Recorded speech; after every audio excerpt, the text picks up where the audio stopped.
장로 장림 예배가 은혜 가운데 잘 마쳤습니다. 계속해서 신실한 리더십들이 될 수 있도록 기도해 주시기 바랍니다. 12월 14일부터 작은 예수 40일 새벽 기도회를 시작합니다. 연말연시에 날씨도 춥고 또 바쁜 일정이지만 바쁠수록 더 기도의 시간을 할애하면 우리의 삶이 새로워지고 또 우리가 새로운 한 해를 준비하는 그런 한 해가 될 줄 믿습니다.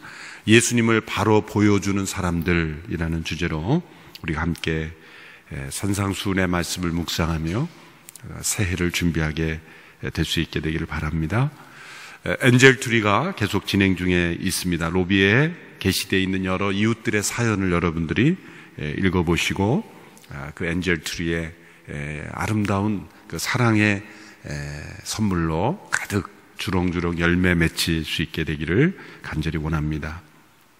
12월 21일 40, 50대 믿지 않는 남편들을 위한 전도집회 비긴 어게인을 기억해 주시고 함께 무엇보다도 이 집회를 통해서 믿지 않는 남편들이 주님께로 가까이 가는 계기가 될 수 있도록 기도해 주시기 바랍니다.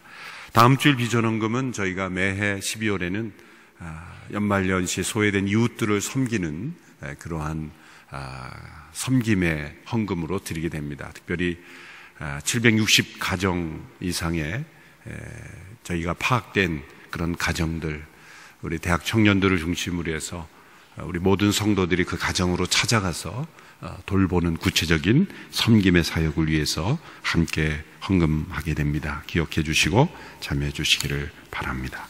기도하겠습니다. 하나님 아버지 감사합니다. 12월 새로운 한 달을 맞이하며 또 한 해를 마무리하는 중요한 시기입니다. 우리의 마음을 다시 주님께로 향하고 우리가 어디로부터 와서 어디로 가고 있는지를 깨닫고 우리의 현 주소를 밝히 깨닫고 주님 앞에 바로 서는 우리 모두가 되게 하여 주옵소서. 예수님을 입으로만 고백하는 이들이 아니라 우리의 삶으로 예수님을 바로 보여줄 수 있는 인생들이 되기를 간절히 원합니다. 오늘도 기록된 말씀을 통하여 우리에게 들려주시는 주님의 생생한 음성 듣게 하여 주시옵소서. 예수님의 이름으로 기도하옵나이다.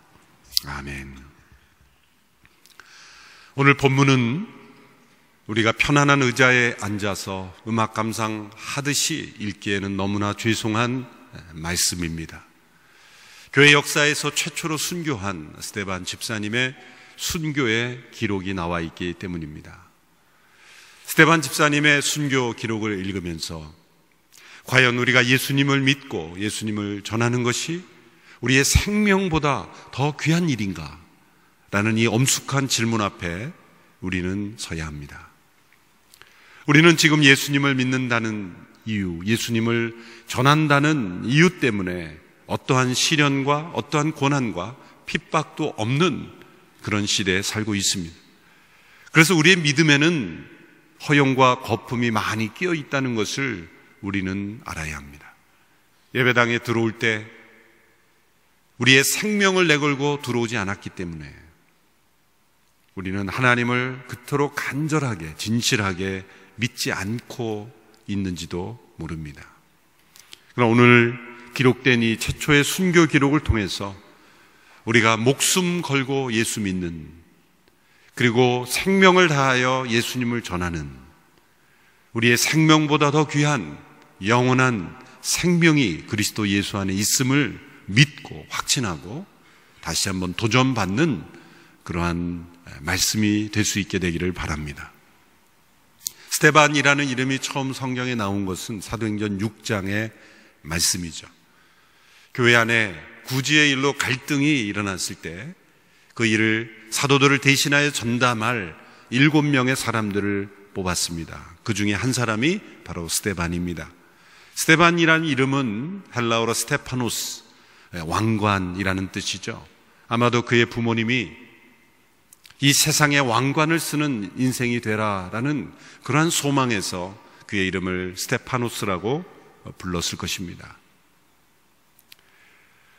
헬라 문화에서 자라난 그가 이제 사도들을 통해서 전해 들은 살아계신 예수님을 듣고 그리고 예수님을 믿는 그리스도인이 되었습니다.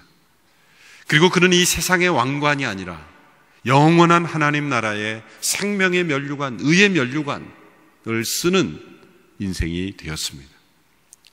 그는 유대인 사도들보다는 나중에 예수님을 믿은 늦게 온 사람이지만 사도들보다 먼저 된 순교자가 되었습니다. 스데반의 이름에 항상 같이 붙어 다니는 그러한 단어가 있습니다. 그것은 바로 충만이라는 단어입니다. 충만. 6장 3절에 보면 그를 이렇게 표현합니다. 성령과 지혜가 충만한 사람이다. 6장 5절에서도 보면 믿음과 성령이 충만한 사람이다. 6장 8절에 보면 하나님의 은혜와 능력이 충만한 사람이다. 또 7장 55절에 보면 그가 성령으로 충만했다. 믿음으로 충만하고 지혜로 충만하고 하나님의 은혜와 능력으로 충만했다. 이 성령 충만의 여러 모습들을 표현했습니다. 어떤 분들은 성령 충만에 대한 오해를 가지고 있습니다. 성령 충만하면 비이성적이 되고 미친 사람처럼 되고 비현실적인 인생을 살아가는 판단력이 흐려지는 그런 어떤 것으로 생각해서 때로는 예수님은 믿지만 나는 성령 충만은 괜찮습니다. 성령 충만 받기를 두려워하는 분들도 있어요. 심각한 오해죠. 여러분 보십시오. 스데반의 이 성령 충만을 제일 먼저 지혜와 성령이 충만했다. 이 지혜는 우리의 지적인 영역, 지성의 영역에서의 분별력입니다. 현실을 우리의 지성으로 판단할 때 우리의 지성만이 아니라 성령의 충만함으로 우리 지적인 영역에서의 엄청난 상상할 수 없는 통찰력과 분별력입니다. 비이성적이 되는 것이 아니라 이성이 도달할 수 없는 엄청난 하늘의 분별력이라는 거죠.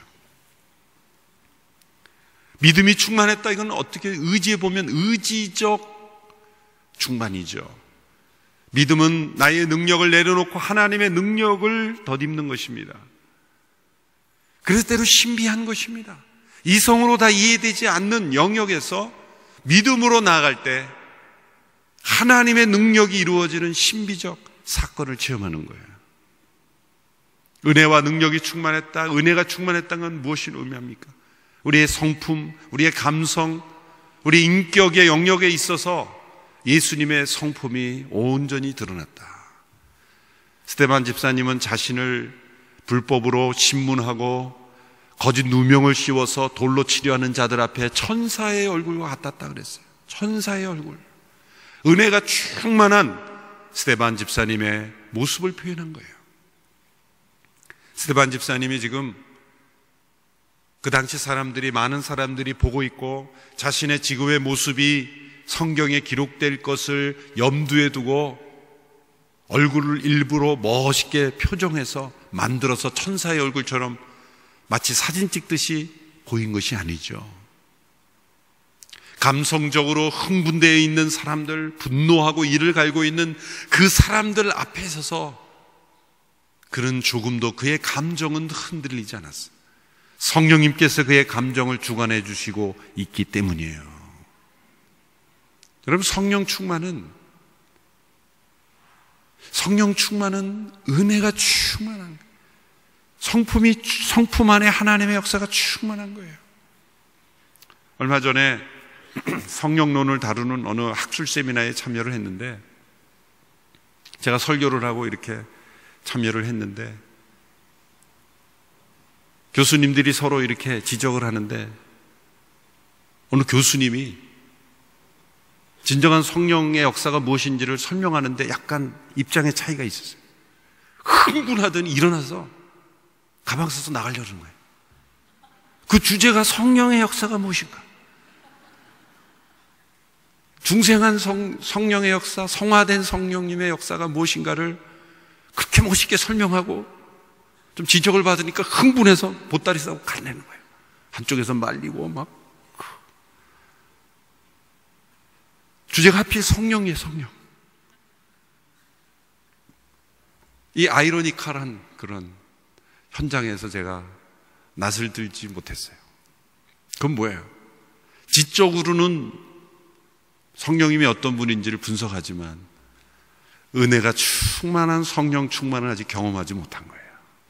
지적을 받고 공격을 받고 때로 불의하게 거짓 고소를 당하는 이 스데반 집사님은 천사의 얼굴 했더라. 표정 관리가 아닙니다. 외적인 그러한 모습이 아닙니다. 안으로부터 밖으로 흘러나오는 것이 충만이에요. 성령의 충만을 표현할 때 성령의 열매를 갈라디아서 5장에서 이렇게 설명하죠.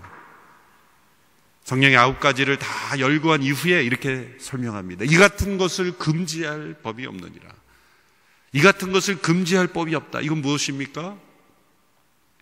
성령의 그 열매가 충만하게 나타날 때 열매로 나타나는 성령의 열매를 법으로 만일 사랑하면 벌금 얼마, 또 서로 용서하면 벌금 얼마, 이런 악법이 있을 수가 없죠. 그러나 만일 그런 법이 생긴다 할지라도 그 법을 무서워하지 않고 성령님의 열매는 맺어지게 된다는 거죠. 환경이나 상황, 우리의 감정이 성령님께 온전히 주장이 되어서 환경과 상황을 뛰어넘는, 대상을 뛰어넘는 성령의 역사하심, 이것이 성령 충만이에요. 그는 지혜가 충만했고 믿음이 충만했고 은혜가 충만했다. 그의 지정의가 성령님께 온전히 지배받는 이런 성령의 충만한 역사, 여러분 우리가 이것을 꿈꾸어야 할 줄로 믿습니다. 단지 꿈이 아니라 또한 현실로 나타낼 줄로 믿습니다. 여러분, 이렇게 온전히 성령이 충만하게 되면 어떤 모습이 나타날까? 그것은 바로 예수님의 모습이 나타난다는 거예요. 성령님은 그리스도의 영이기에 성령 충만한 곳 예수 충만입니다. 우리가 성령 충만하면 예수 그리스도의 성품, 예수 그리스도의 능력, 예수 그리스도의 온전한 모습이 우리를 통해서 나타나는 거예요. 오늘 사내들인 공회에 붙잡혀가서 거짓 증인으로 고소당하고 거짓 죄목으로 판단받고 돌로 쳐 죽임을 당하는 이 스데반 집사님의 순교의 모습 속에서 우리는 어떤 예수님의 모습이 나타납니까? 첫째로 사내들인 공회에서 신문 받으면서 거짓 증거로 고소받는 그 상황 속에서 두려워하지 않고 담대하게 역사적 진실을 증거하고 하나님의 진리를 담대하게 고백하는 그 스데반의 모습에서 예수님의 모습이 나타납니다. 예수님께서 빌라도에게 재판받으시고 헤롯에게 또 대제사장들에게 신문 받으실 때 예수님은 얼마나 당당하셨습니까? 그 당시에 입법, 사법, 행정 3권을 다 가지고 사람을 죽이기도 하고 살릴 수도 있는 엄청난 권력을 가진 자들 앞에서 예수님은 당당하게 진실을 말했어요. 대제사장이 이렇게 질문했죠. 내가 과연 영광 받으실 하나님의 아들 그리스도냐? 예수님은 내가 바로 그다.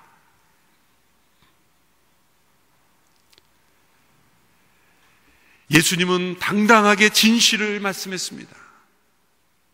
그러나 자신을 변호하고 어떻게 하면 고통을 받지 않을까라는 그러한 변명은 조금도 하지 않았어요. 나를 제발 살살 다뤄달라 이런 부탁하지 않았어요. 자신을 보호하는 일에는 침묵하셨어요.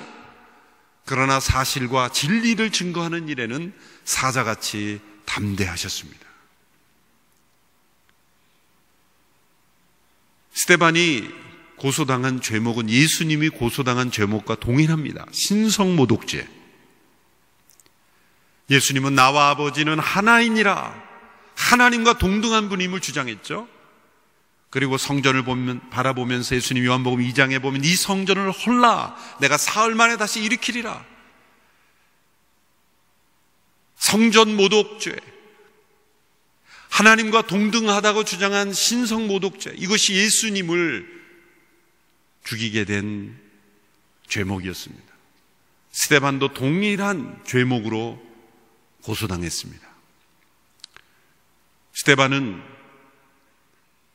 성전이 하나님이, 살아계신 하나님이 그 인간의 손으로 만든 집에 거하시는 것이 아니다라고 백성들에게 가르쳤죠.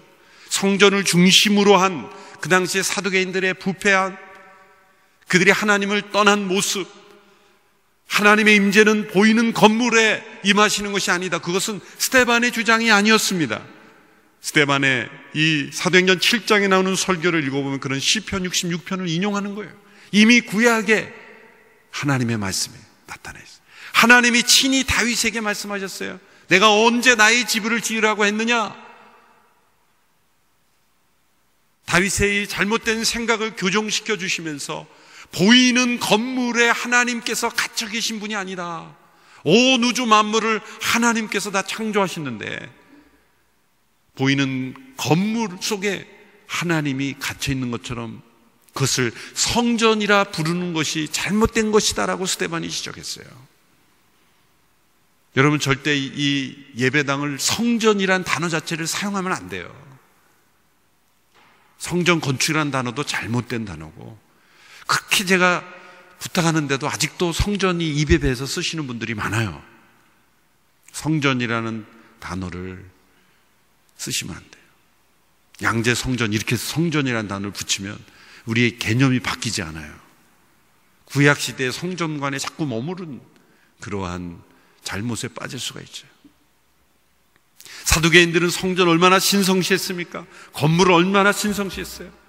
하용조 목사님께서 그 예배당을 뭐라고 그렇게 어떻게 해야 되냐고 생각하시냐면 너무 써서 10년 만에 다 낡아 없어져 버려야 된다 그랬어요. 성스럽게 생각한 것이 아니죠. 너무 써서 낡아져 버리는 것이다. 하나님의 임재만이 있을 때 그 장소는 의미가 있는 것이죠. 구약을 인용하면서 스데반이 이 성전에 갇혀있는, 성전을 우상시하는, 성전이 하나님보다 더 중요하게 된 그 사두개인들의 잘못을 지적했어요.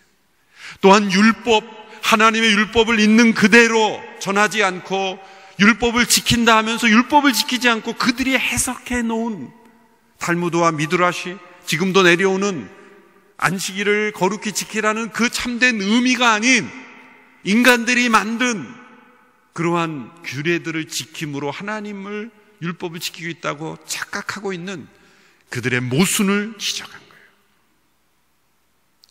이 성전을 폄하하고 율법을 무시했다는 죄목으로 스데반은 고소당했습니다.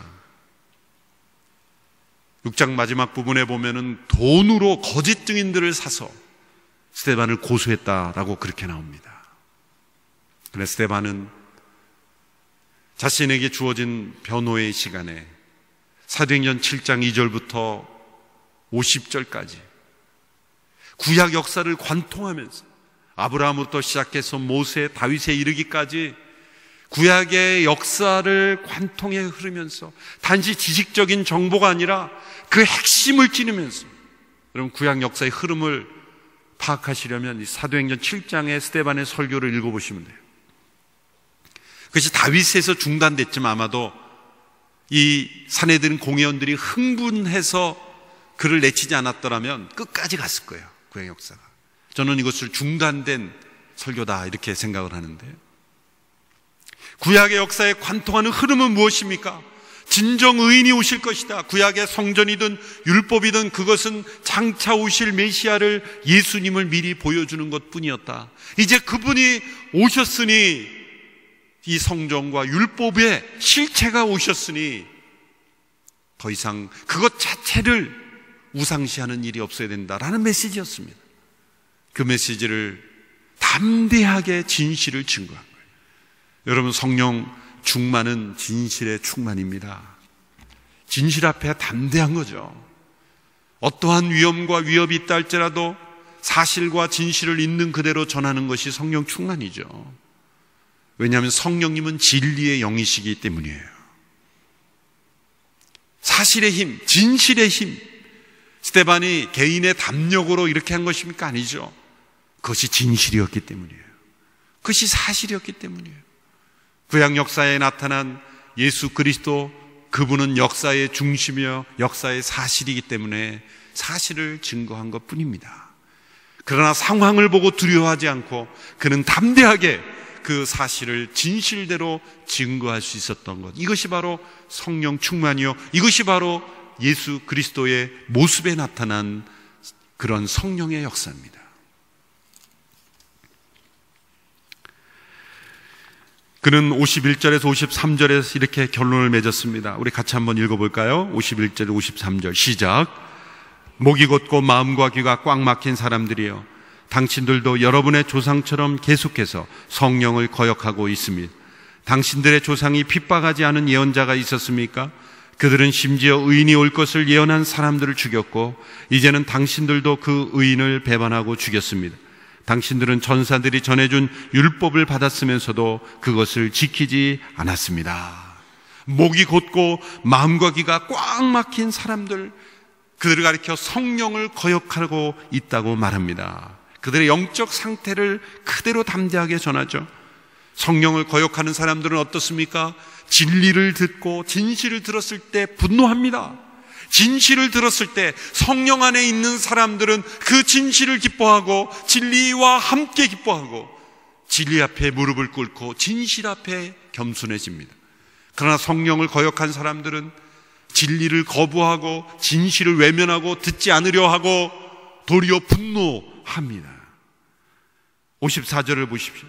그들은 이 말을 듣고 화가 치밀어 올라 스데반을 보며 이를 갈았습니다. 이를 갈았습니다. 성령을 거역한 사람들이기 때문에. 두 번째로 어떤 스데반의 모습에서 예수님의 모습이 나타납니까? 이렇게 이를 갈며 분노하는 이들 앞에서 그들을 바라보지 않고 그들과 싸우지 않고 하늘에 계신 하나님의 영광을 보며 하나님 보좌 우편에 서 계신 예수 그리스도를 바라보는 그 스데반의 모습에서 예수님의 모습이 나타납니다. 스데반은 이를 가며 분노하는 이를 바라보지 않았어요.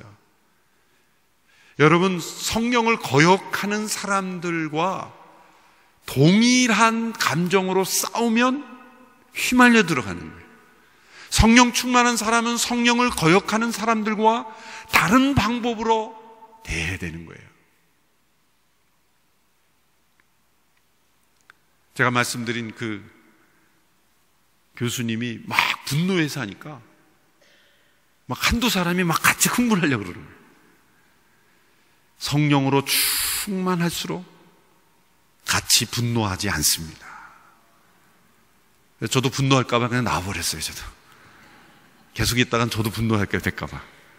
도대체 왜 그러시는 겁니까? 그러면서 분노하게 될까봐. 스데반은 분노하는 이들 앞에서 같이 인간적인 분노하지 않고 그는 하늘을 바라봤어요. 하나님의 영광을 바라보았고 하나님 보좌 우편에 서 계신 예수님을 바라봤어요.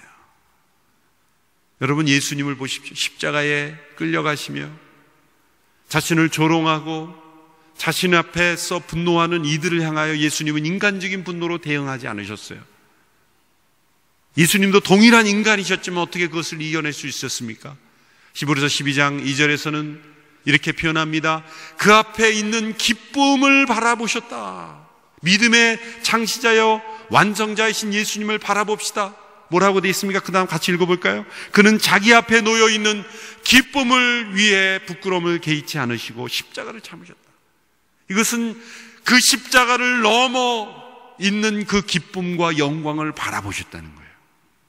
요한복음 17장에 보면 예수님께서 이렇게 기도하시죠. 아버지여, 때가 이르렀사오니 아들을 영화롭게 하사 아들을 통하여 아버지를 영화롭게 하옵소서. 이것은 때가 이르렀다는 건 십자가의 때입니다. 십자가의 때가 어떤 때라는 거예요? 영광의 때라는 거예요. 수치스러운 죽음인 것처럼 보이지만 예수님은 그 수치를 바라보지 아니하시고 수치 너머에 있는 영광을 바라보셨다는 거예요. 부활의 영광, 그리고 그 부활을 통해 하나님이 받으실 영광을 바라보았다는 거예요. 여러분, 우리의 영안이 띄어서 성령 충만하게 되면 지금 상황, 분노하는 인간들, 거짓과 불의에 사로잡혀 이를 가는 사람들을 바라보지 않고 그 모든 상황을 뛰어넘어 역사하시는 하늘의 하나님을 바라보며 영광스러운 그 미래를 바라보며 하나님 보좌 우편에 서 계신 예수님을 바라보게 됩니다. 어거스틴은 하나님 보좌 우편에, 성경에 보면 하나님 보좌 우편에 앉아 계시다라는 표현도 나오고 하나님 보좌 우편에 서 계시다는 표현도 나옵니다. 앉아 계시다는 것은 심판자 되신 예수님을 의미하고 서 계시다는 것은 중보하시는 예수님을 표현하는 것이다, 이렇게 해석했는데 참 올바른 해석이라고 생각합니다. 지금 스데반이 서 계신 예수님을 봤어요. 그것은 뭡니까? 스데반을 위하여 중보하시고 그를 위하여 함께 기도하시는 그 예수님, 중보자 되신 예수님을 바라본 거예요. 성령 충만하면 땅만 보이는 것이 아니라 하늘도 보입니다. 여러분, 우리가 성령 충만을 경험함으로 하늘이 열리고 하늘 보좌 우편에 심판자로, 때로 중보자로 계시는 그 예수님의 모습을 바라보며 이 땅을 이겨가는 우리 모두가 될 수 있게 되기를 바랍니다. 셋째로, 어떤 모습에서 이 예수님의 모습이 나타납니까? 자신을 향하여 이를 갈며 분노하며 그 스데반을 돌로 쳐 죽이는 이들을 예수님처럼 저들의 죄를 용서하소서라고 기도하는 모습을 통해서 예수님의 모습이 나타나죠. 오늘 본문 59절, 60절의 말씀을 보십시오. 같이 한 목소리로 함께 읽겠습니다. 시작. 그들이 돌로 칠 때 스데반은 주 예수여 내 영혼을 받아주소서라고 기도했습니다. 그러고 나서 스데반은 무릎을 꿇고 큰 소리로 주여 이 죄를 저 사람들에게 돌리지 마소서라고 외쳤습니다. 이 말을 끝낸 후 그는 잠들었습니다. 두 가지 기도의 내용이 예수님과 동일해요. 첫째는 예수님께서 아버지여 내 영혼을 받으소서라고 기도한 것처럼 스데반은 예수님 나의 영혼을 받으소서라고 기도했어요. 예수님께서 자신을 향하여 못 박는 자들을 위하여 제일 처음 가상칠언의 첫 말씀이 뭡니까? 그 말씀은 주여 저들은 자기의 하는 일을 알지 못합니다. 저들을 용서하소서라는 기도였어요. 스데반도 자신을 향하여 돌로 치며 죽이는 자들을 주여 이 죄를 저들에게 돌리지 마소서라고 용서의 기도를 드렸어요. 성령이 충만하면 그리스도의 영이 충만한 것이기에 마치 예수님이 살아계심으로 나타나는 것과 동일한 역사가, 동일한 성품이, 동일한 기도가 흘러나오는 거예요. 예수님의 그 용서의 중보 기도로 어떤 일이 일어났어요? 십자가상에 못 박힌 한 강도가 변화됐어요. 처음에 보면 강도들이 함께 욕했다 그랬는데 예수님의 이 기도 이후에 한편 강도가 당신의 나라 임할 때 나를 기억하소서 이렇게 구원을 요청하죠. 내가 나와 함께 낙원에 있으리라. 어떻게 이 강도가 변화됐을까? 그것은 예수님의 이 용서를 강구하는, 자신을 죽이는 자들을 용서하는 이 기도가 열매 맺었다고 해석하게 되는 거예요.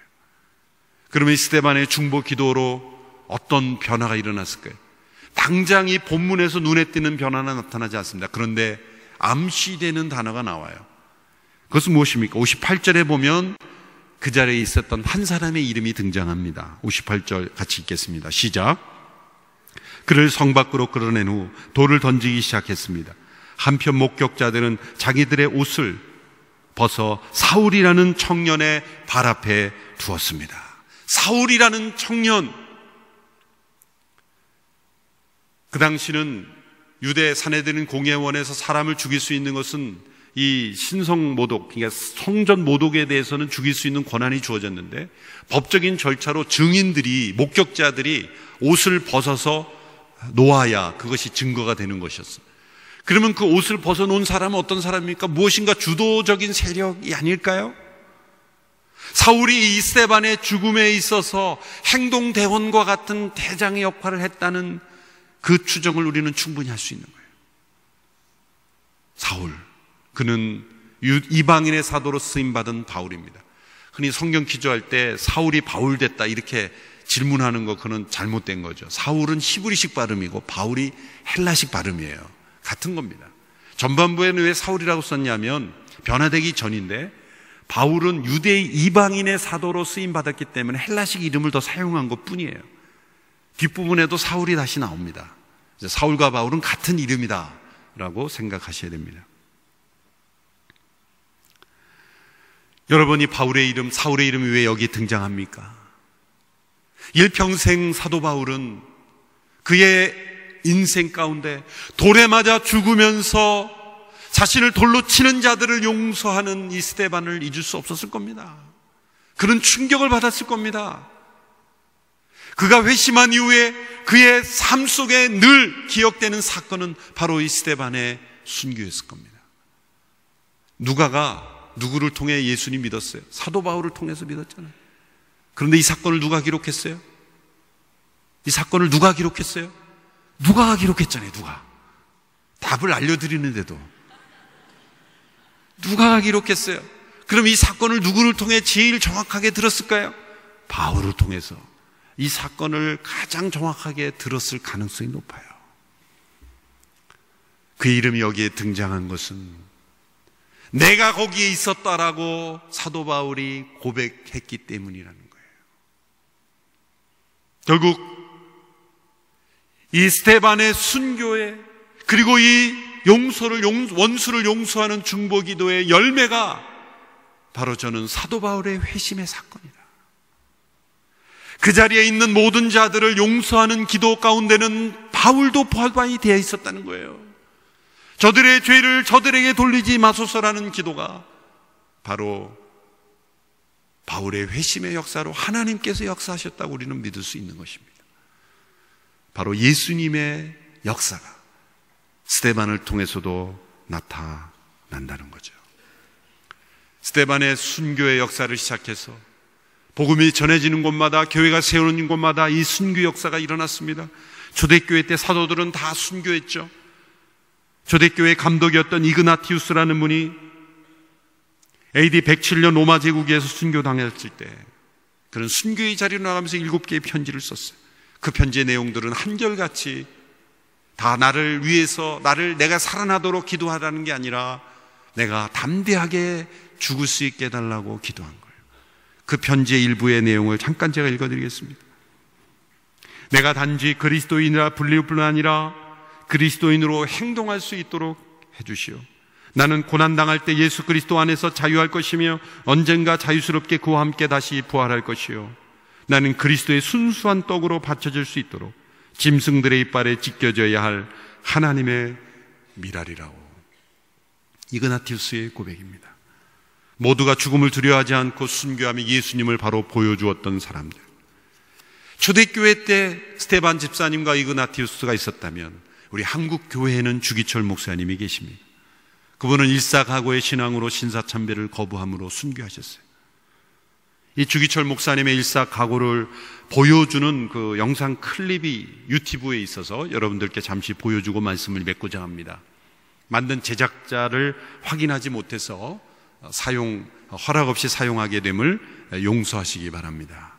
잠깐 영상을 보시겠습니다.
기도하겠습니다.